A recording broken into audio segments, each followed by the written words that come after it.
Hi, kids. Okay, Scream 3.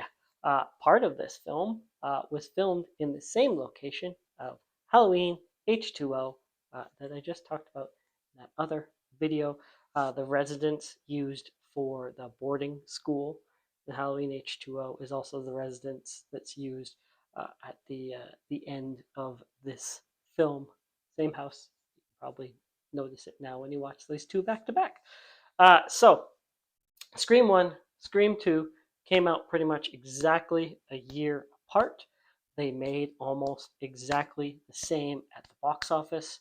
One made $173 million, two made $172 million. So, of course, there's going to be a third one. Kevin Williamson had sold the script for the first one with an outline for a trilogy, but he is unable to write a third one because he's too busy working on other things, primarily Dawson's Creek. So his outline for the third one is initially used. That outline would see sort of a stab movie fan club. This might sound familiar because it gets recycled. Um, who are targeting Sydney, uh, but the strings are being pulled from prison by a live Stu. Stu Mocker, still alive. The big twist. He's behind these Stab fan club killings. So that was initially going to be what Scream 3 was about. Unfortunately, Columbine happened. Studio not so comfortable having high school students going around killing high school students. So that was abandoned. They decided rewrite everything, and the best idea would be to move the setting away. We move it to Hollywood. We abandoned Stu. Sorry, Stu. Now you're just going to be a rumor that you're still alive. And then this one, they decide to lean more on the comedy element, minimize the blood and everything. That's why this one feels different. One of the reasons this one feels different. Um, also, Nev Campbell, prior commitments, filming another movie, Drowning Mona.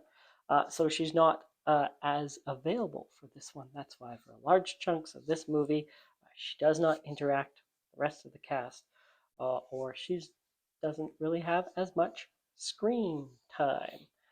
Scream time is what I said there. Okay, so let's start.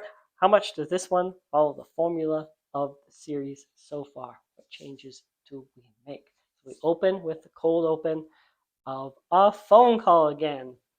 Two didn't have that. I didn't like that. What do you think? So we have the phone call. This time it's Cotton Weary, 100% Cotton. He's a TV host now in Hollywood. He's getting on his car phone. Getting a phone call, his car phone. It's Ghostface.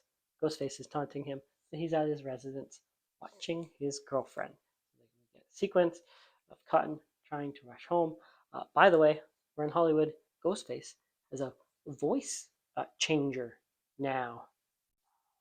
Uh, so Cotton and his girlfriend are our opening credit victims. And then after your first kill, what do you have to do in a Scream series? Cut to Sydney. So pick up Sydney.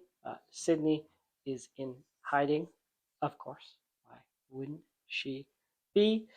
What else we got here? So this is the third movie, which means we get our third Gale haircut. One's the interesting one, right?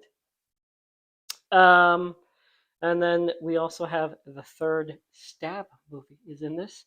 So now Stab movies are starting to overtake the actual Scream series. There'll be more stabs than there are screams. Um, we get a Roger Corman cameo. We get Lance and Henriksen in a Harvey Weinstein type role. That's fun. And the killer, guess what?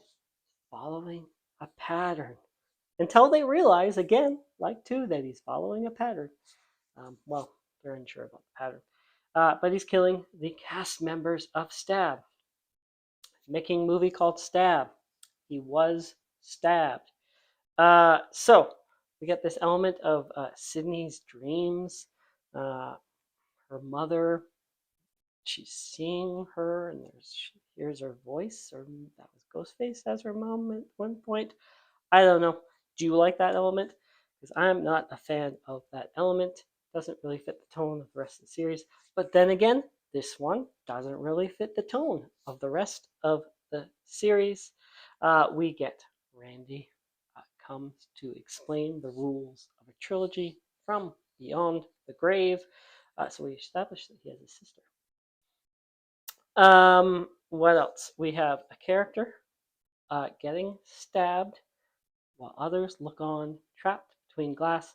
Scream 2, you have Gail watching Dewey get stabbed from behind the glass there. She can't do anything.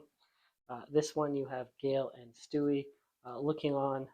Fortunately, we're hearing as Parker Posey gets murdered.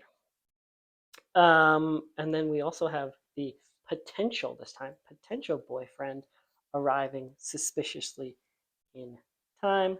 Third time in a row for that trope. And then we've got the twist. The twist is only one ghost face. Sure, that's a twist. It's a big reveal when it's someone Sydney's never met. But we do get the half brother trope, like in Halloween. And then Dewey is alive for the ending this time. He is the one that gets the headshot. Get a happy ending. That's the end of our trilogy. No more Scream movies, right? Anyways, thank you for watching. Like, subscribe,